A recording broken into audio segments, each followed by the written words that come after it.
Hey guys, what's up? This is Let's Ride USA, and today on the new rider series we're going to be talking about reading RPMs. This is very important for new riders. Before you actually dive into learning how to ride a dirt bike, you have to understand RPMs, because RPMs are the basis of everything you need to know when learning how to ride. So what are RPMs? RPMs stand for revolutions per minute, which is essentially how many times the engine rotates. So if you ever notice the tachometer in your car, which is next to the speedometer, that gauge represents the RPMs that is happening in the engine of a car. That's a visual representation of what RPMs are, essentially. As the gauge goes up, the RPMs goes up, and you want to shift when the RPMs are higher. Now with a dirt bike, you don't have a gauge, so you can't tell exactly how high your RPMs are, like in a car you can. So to do that, you need to be able to hear what RPMs sound like when learning how to ride a dirt bike. That way you know when to shift and at what RPMs to shift at. It's not a definite science, first of all. You can't really know exactly what RPM number to shift at. Usually in my car, I like to shift at about 25 to 3,000 RPMs, and I can actually get that down to a science. Like, I can sit there, look at the gauge, and be like, okay, 2,000 RPMs, 2,500 RPMs, okay, now I'm going to shift. You can't do that on a dirt bike because you don't have the luxury of a tachometer. So you have to be able to listen and know what the RPMs sound like in order to shift. Also, every situation is going to be different. Sometimes you need to rev it out a little bit. Other times you want to keep it in lower RPMs. So what I'm going to do is I'm going to start at the bike and let you guys listen to what RPMs actually sound like. And also, I'm going to be explaining when in the RPM range that you should be shifting at. Alright, so all you have to do right now is just listen to the engine. Right now, we're at very low RPMs. We're at idle, and my idle is also set pretty low. So, as you can see, not a whole lot going on. You can hear the engine. RPMs right now are very, very low. Now, once you start twisting the throttle, you can hear the RPMs going up. So if I was riding right now, this is about, mid-range RPMs. We're getting up there a little bit. It's about, a coasting type speed. Now we're at high RPMs. Hear that? Hear how the engine goes up? It makes a much louder noise. That's essentially how you listen to RPMs. Once you hear that engine really start to sing, that's how you know you're getting higher in the RPMs, and that's when you need to shift. So now I'm going to get on the bike, I'm going to run through various RPM ranges, and I'm going to show you guys at what intervals you should be shifting at. Alright, so this is just neutral. Just running at idle, very low RPMs. Now we're going to shift into first.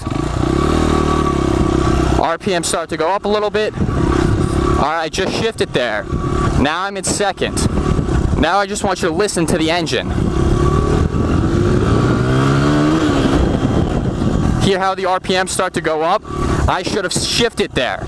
So now I'm going to shift. Once the RPMs get high, that's when I'm going to shift. And then once you shift, the RPMs then drop back down. You want to keep the RPMs low. Once you get into high RPMs, that's when you shift. So I'm going to show you guys one more time. So now I'm going to take off. RPMs kind of low. Now as I give it more throttle and we start to gain more speed, the RPMs start to go up. And now I'm going to shift.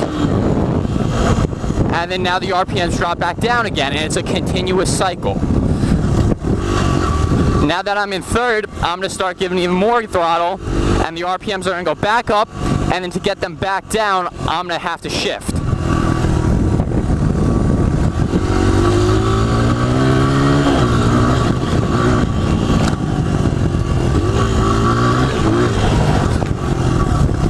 We just covered higher RPMs and went to upshift. Now I'm going to go over lower RPMs and when you should downshift. So now we're in third gear, we're kind of cruising lower RPMs, and now instead of giving a throttle like that, I'm gonna let off the throttle.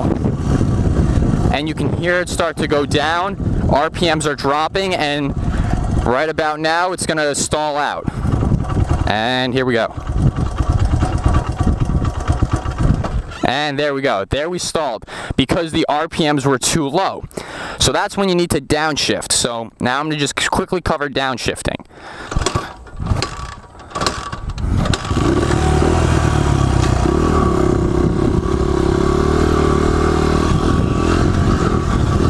All right. Let off the throttle.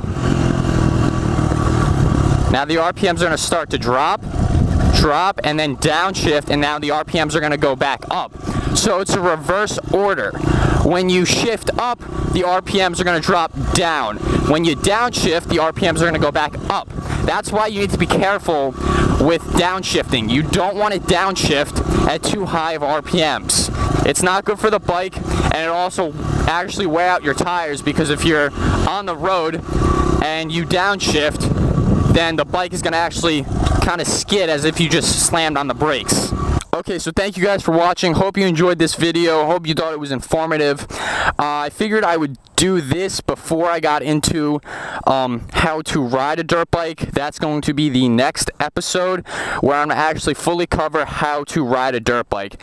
But before I did that video, I thought I should kind of go over the hardest part of riding a dirt bike, especially with a clutch, which is shifting. A lot of videos on YouTube, you'll Google how to ride a dirt bike, and I don't really in-depth cover what goes on when you're shifting, and the basis of shifting is, of course, the RPMs. In the next video, I'm going to be more so talking about, working the clutch and how the actual shifter works. But in this episode, I just wanted to talk about the RPMs. That way you get the basis, and in the next episode you can build off of that, and we're going to go a little bit more in depth in the overall riding of a dirt bike. So thank you guys for watching. Please be sure to like, comment, and subscribe. Also hit us up in the comments if you have any type of videos that you would like to see. I'm going to go rip around this field for a little bit. So hope you liked the video, and stay tuned for more.